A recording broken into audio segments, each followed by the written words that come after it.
Hola, hola, buenos días, buenas tardes, buenas noches a todos los que se conectan con esta segunda cápsula o la segunda parte de estas cápsulas alrededor de las nociones básicas del branding, preparada para la asignatura Proyecto de Diseño 2 del programa de diseño gráfico de la Universidad Jorge Tadeo Lozano.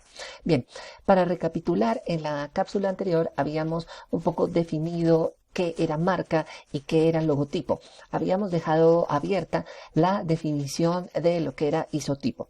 Entonces, un poco comencemos con esto. Habíamos dicho que marca es la totalidad y que logotipo era una parte de la marca que se refería, digamos, a la forma verbal de la denominación de una institución, de una empresa o de lo que fuera. Cuando la representación gráfica coincide con la forma verbal, es que hablamos del logotipo. De ahí que un tipo de logotipo sea la firma.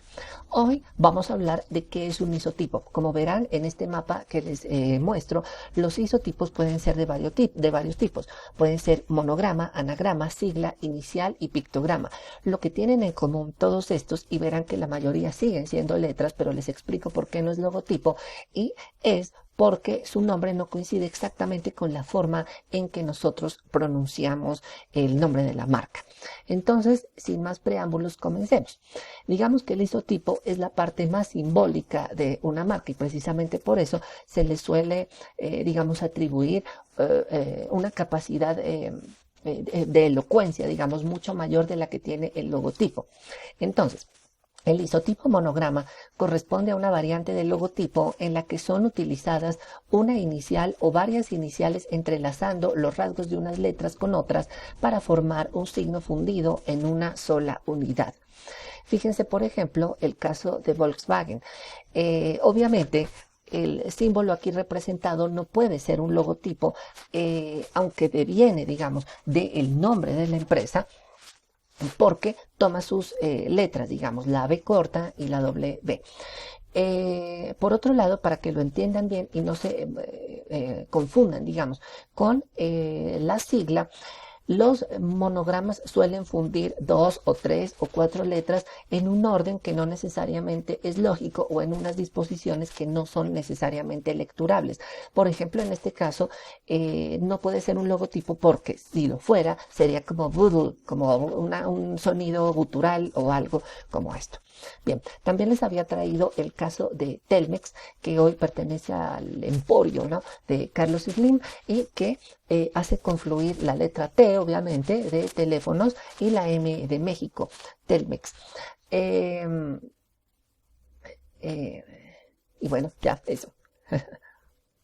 También está el caso de LG, de marca de la que se ha especulado, muchísimo. Algunos dicen que es, que es el Pac-Man, ¿no es cierto?, el que se le ha corrido una parte. Otros dicen que es un sujeto sonriendo. Bueno, lo cierto es que LG surge un poco de la fusión de dos empresas. Ahora mismo no recuerdo los nombres, me parece que era Lumix y Gold Star. Entonces se toma la L de Lumix y la G de Gold Star y entonces se crea este símbolo, pero evidentemente cuando uno lo ve no puede leer nada de eso, es absolutamente abstracto y de hecho es de tal abstracción que se presta para diferentes interpretaciones. Por otro lado, aunque técnicamente el isotipo anagrama como parte del diseño de una marca emplea letras o sílabas del nombre de la entidad que representa en forma logotipada, con las letras se crea una nueva palabra que se lee como tal.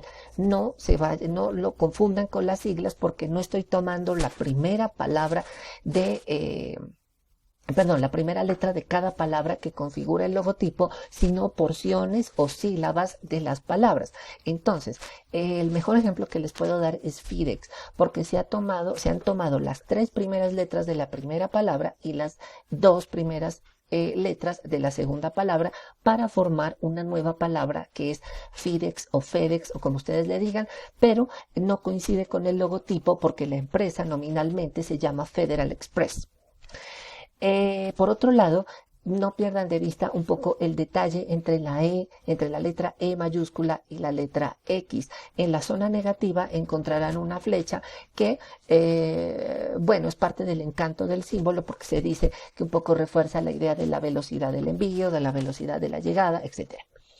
El isotipo sigla Es una palabra formada por el conjunto de letras iniciales. Esa es precisamente la diferencia entre el anagrama y la sigla de una expresión compleja. La sigla, a diferencia del anagrama, no tiene articulación fonética, y del monograma se diferencia en que en el caso de las siglas no se intenta crear un símbolo fundido en una sola unidad. Entonces les traía obviamente un clásico de los clásicos del branding, que es la marca IBM, creada por Paul Rand en 1972. Esta me parece que es la versión de las 8 líneas. Hubo una anterior que es la famosa versión de las 13 líneas, pero esta fue la que quedó, ¿no es cierto? Paul Rand es otro de esos grandes personajes que deberían estudiar, perteneciente a la escuela de Nueva York, ¿no? Y bueno, creador de muchísimos símbolos muy interesantes. Por ejemplo, de la marca Next, ¿no?, que perteneció a Steve Jobs, o un proyecto truncado para la renovación de Ford que nunca llegó a realizarse. Está chévere que investiguen un poco sobre esa anécdota. También está ESPN. Bueno, y un poco las siglas, como verán, se diferencian, como lo dije en el texto, de los anagramas, porque no se pueden pronunciar o no están hechos para pronunciarse tal cual uno los ve.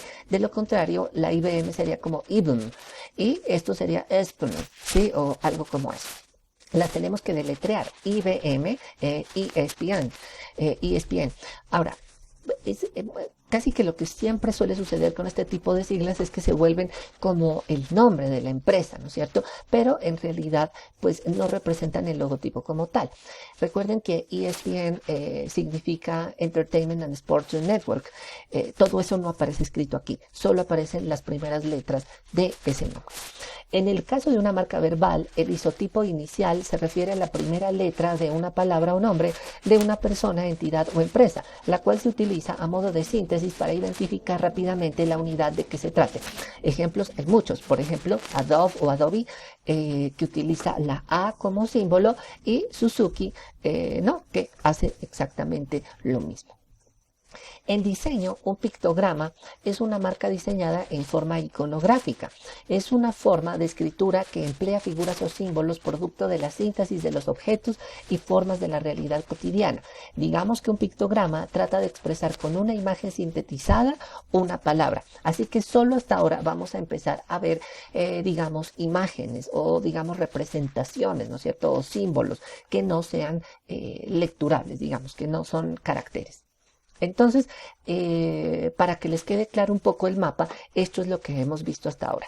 El logotipo es la palabra verbal y la coincidencia entre lo que digo y cómo se representa, visualmente. El isotipo son una serie de símbolos que desarticulan el logotipo, lo vuelven una sigla, un anagrama, un monograma, lo que sea, y que lo simbolizan, pero que no son necesariamente lecturables. Finalmente vamos a hablar del pictograma. Es lo último que estamos viendo aquí en la imagen, y el pictograma puede ser de dos tipos. Figurativo, cuando intenta representar algo que existe en el mundo real de manera más o menos icónica, y abstracta, cuando por ejemplo busca representar valores o aspectos, o conceptos intangibles. Entonces, empecemos. Los pictogramas figurativos son aquellos que buscan una representación reconocible de la realidad. Son formas fácilmente asociables a objetos, animales, frutas, etc. Normalmente, si hablamos de una marca comercial, se busca siempre encontrar la máxima síntesis sin perder el significado. Está, pues, por ejemplo, el famoso isotipo de Lacoste, que evidentemente representa un cocodrilo, un caimán, lo que fuera. Me parece que es un cocodrilo. Recuerden que René Lacoste, el famoso tenista, había hecho una famosa apuesta en la que el premio era una cartera hecha con piel de cocodrilo, y de ahí lo empezaron a apodar el cocodrilo Lacoste. Una vez que él se retiró y que funda la marca Lacoste, pues toma el símbolo del cocodrilo como emblema, de su empresa, y no necesitamos leer, la palabra Lacoste para asociar la marca con este isotipo, ¿no es cierto?, con este isotipo pictograma. También está este caso que es bien interesante, que es el toro para el brandy veterano de Osborne, diseñado por Manolo Prieto en 1956. Es un caso muy interesante, como les digo, porque digamos que es una estrategia BTL fracasada, o bueno, que no funcionó como se esperaba. Resulta que cuando el brandy veterano de Osborne fue lanzado, crearon este símbolo del toro porque se suponía que era uno de los máximos símbolos de la hispanidad, ¿no? Entonces se hizo una estrategia que consistía en poner grandes, al toro inmenso, ¿no? En unas vallas enormes en medio de esos paisajes áridos españoles que uno ve en las películas, sin el nombre del brandy veterano. Entonces lo que uno veía era sencillamente un toro en medio de la nada, inmenso, ¿cierto? Y lo interesante en este caso es que el toro llegó a convertirse realmente en un símbolo de la hispanidad, pero particularmente en un símbolo de la hispanidad porque todo el mundo lo veía en todas partes. Sin embargo, como símbolo del brandy veterano no fue tan bueno porque la gente no hacía necesariamente esa asociación, hacía la asociación entre el toro y España, no entre el toro y el brandy veterano. Bien, hablemos de pictogramas abstractos. Dice, son aquellos en los cuales no se encuentra, al menos de forma rápida, una relación evidente con algún elemento de la realidad. Son formas abstractas que destacan normalmente por sus sensaciones mediante colores, formas y composiciones. Por ejemplo, Mitsubishi. Mitsubishi surgió de un escudo japonés que incluía 3 hojas de un árbol, que ahora no recuerdo, tal vez roble. Pero después el fundador, digamos, de la empresa Mitsubishi quiso agregarle, digamos, un valor de abstracción mayor y por lo tanto las hojas se sintetizaron en estos diamantes, pero además a través de esa síntesis él quiso hacer la asociación entre los diamantes rojos y los diamantes del mundo real. Pero todo eso para nadie es inmediatamente perceptible, salvo que se los cuente, ¿cierto? De ahí que este sea pues un pictograma abstracto. Lo mismo sucede más o menos con el símbolo de Carrefour. Recuerden que Carrefour significa cruce de caminos y por eso el símbolo son 2 flechas que apuntan hacia direcciones opuestas. Y en el centro, en el negativo, la zona blanca, digamos, es la C de Carrefour.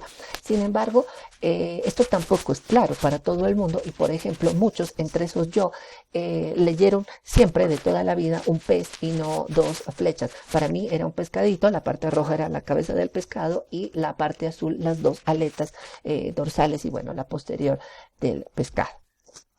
Un logosímbolo, por último, funde las palabras isotipo y logotipo de 2 diferentes maneras, pero en ambos casos involucra la interacción entre el logo y el isotipo, es decir, cuando una marca se compone de símbolo y palabras. Finalmente, entonces, pasamos a la conclusión. ¿Qué pasa cuando yo en una marca tengo un símbolo gráfico que no coincide con la denominación verbal y una fórmula fonética que coincida o no con cómo lo pronunciamos? Cuando estas 2 cosas se reúnen, o sea, para que lo entiendan más sintéticamente, palabra e imagen, tenemos un logosímbolo. Los logosímbolos pueden ser de 2 tipos.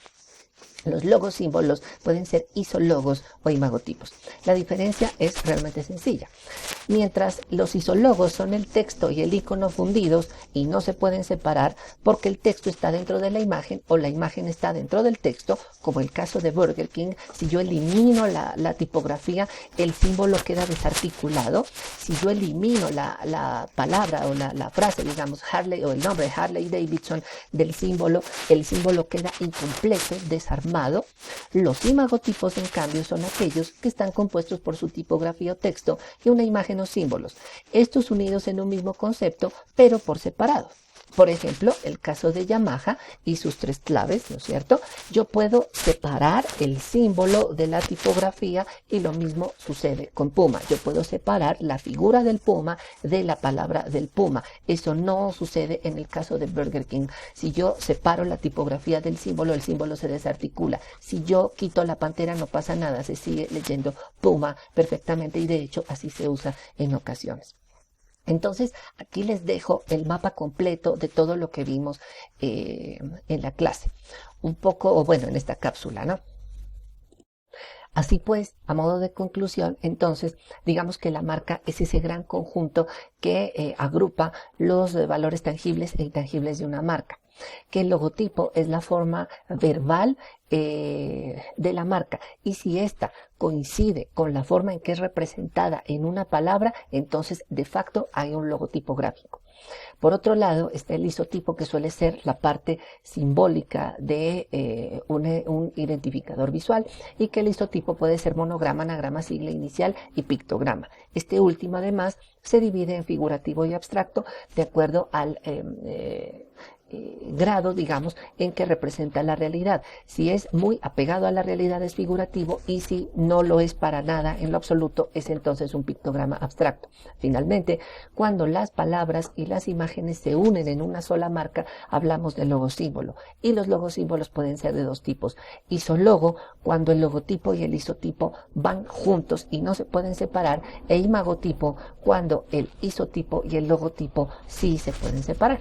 Entonces, con esa aclaración de términos, terminamos o acabamos esta segunda parte de las nociones básicas. Espero que sean de utilidad. Son nociones que de las que hablaremos, digamos, con las cuales discutiremos a lo largo de este semestre, así que espero que hayan sido de utilidad. Entonces, a todos, feliz día, cualquier día que este día sea.